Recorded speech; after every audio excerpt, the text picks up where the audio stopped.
Even when you feel low, you can still go. Even when you feel slow, you can still go. Even when there's no hope, you can still go. I never answer to no, man, I still go. Go, go, go, go, go, go, go, go, go, go, go, go, go, go. Hello and welcome back in the kitchen. You're cooking with Color on Team of Fairy Cooks. So today I'll be showing you how I fry my green tomatoes. Here I have 2 large green tomatoes, 2 eggs, some cornstarch, black pepper, plain breadcrumbs, some grated Parmesan and Romano, some onion, butter, all-purpose seasoning, Italian seasoning, some Cajun seasoning, onion and garlic powder, and also some sazon. Let's get right into it. Alright, you guys, the first thing we are going to do is go ahead and mix up our batter, okay? I have here this bowl. I'm going to put in my plain breadcrumbs first. We're going to eyeball it, you guys. Okay, so I'm going to put in that. Alright, you guys, so after I put my breadcrumb in, I'm going to go in with the Cajun 2-step seasoning. You guys, this is my first time trying it, so I hope it turns out delicious, okay? I'm going to go in there like so, kind of heavy, all right? Then I'm going to go in with some sazon. Okay. Then I'm going to go in with garlic and onion powder.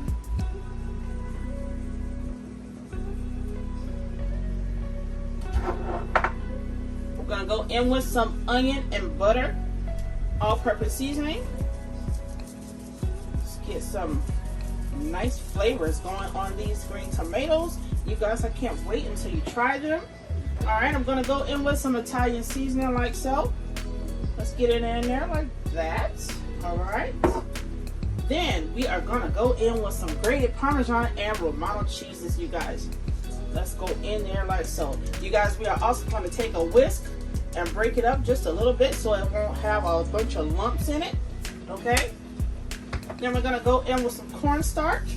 You guys, it'll give it that extra crisp. Okay, you can use how much cornstarch you want, but you guys, that's how much I ended up with, okay? The last thing I'm going to do is put some black pepper in there, okay? Go in there just like that. Now we're going to take a whisk them all together, get those flavors in that bowl married, okay, just like so. All right. Now you guys, you can use some flour in here as well, but I'm not going to use any flour. I'm just going to stick with the breadcrumbs and also the cornstarch, okay? Now, what I'm going to do is go ahead and get my eggs broken up and whisk. And you guys want to beat them lightly. You don't want to overbeat your eggs, okay? So I'm going to crack them in another bowl like so. Let's get you out of there. You guys crack them in another bowl and then put them in the bowl that you're going to beat them in. You don't want to end up with a surprise, okay? Or you don't want to end up with any kind of shells in your bowl as well.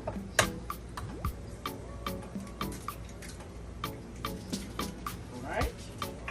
You guys, we are still on the road to 500 subscribers, you guys. Let's get it out there. Let's share. Let's like, comment, and subscribe to this video, to this channel, you guys. I'm a little tongue-tied, but you guys, we're going to get through this video today. Okay? I'm going to grab a chopstick, you guys, and whisk up my eggs. Or beat my eggs. Alright. Now that we have our batter made and we have our 2 eggs lightly beaten, you guys, we are going to start slicing up these tomatoes. Okay? You guys, use a serrated knife to slice your tomatoes because I find that they slice very easy with a serrated knife versus a straight edge knife. Okay? So I'm going to go in. They call this a steak knife, but it has serrated edges. I'm going to go in with one of those because the big one that I used the last time I cooked these tomatoes, it was kind of hard to handle, okay? So go in with a serrated knife that you can handle fairly well, okay? Let's turn to the side just in case you guys can't see. Okay, so if you have one that comes out just like that, just throw it to the side. It can still be fried. Alright? Alright, you guys, I'm going to finish slice them off camera. And when I come back, you guys will be ready to cook.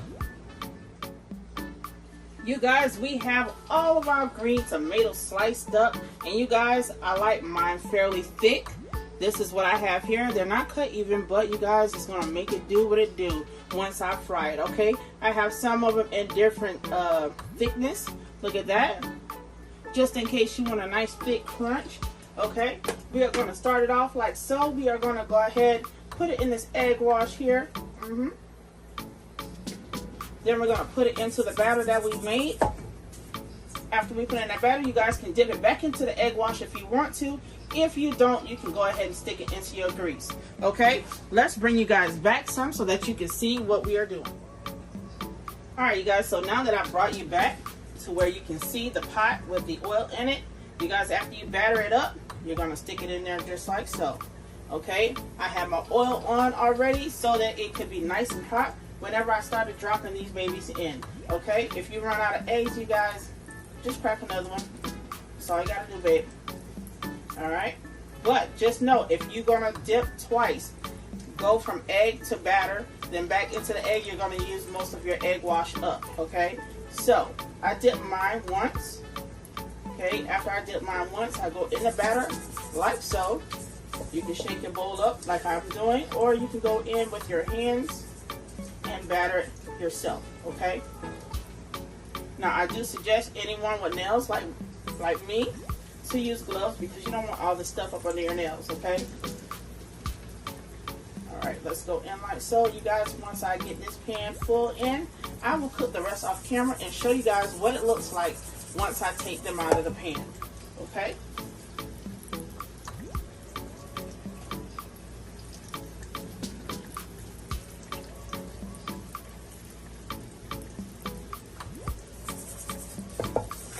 You guys, don't try not to overcrowd your pan because you don't want them to steam. You want them to fry.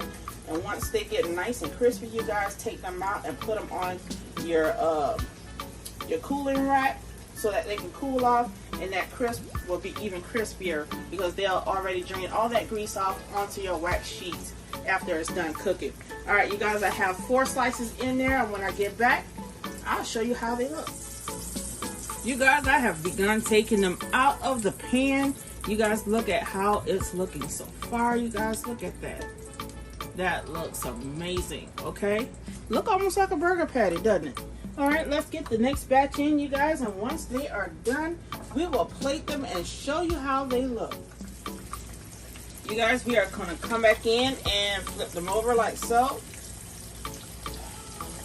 Okay, they may look a little dark, you guys. That's because of the sazon. Okay. Once we flip them over to see how they look, you guys can judge whether you want to take them out now or if you want to keep cooking them, okay? So, I'm going to make my choice to take mine out now. You guys, that's how it's looking.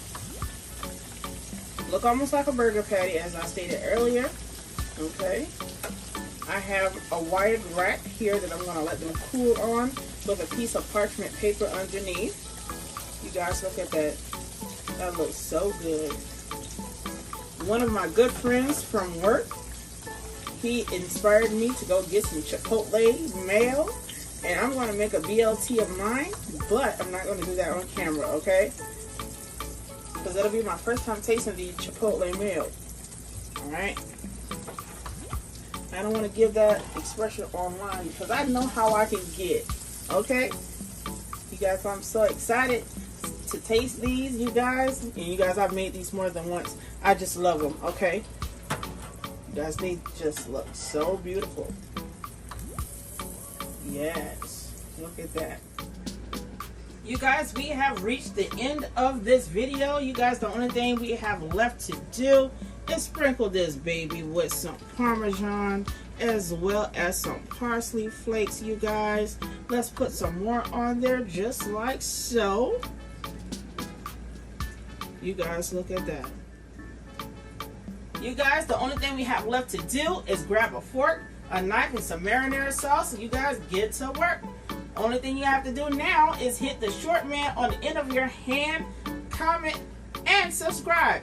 You guys, until next time, we'll see you soon. Bye!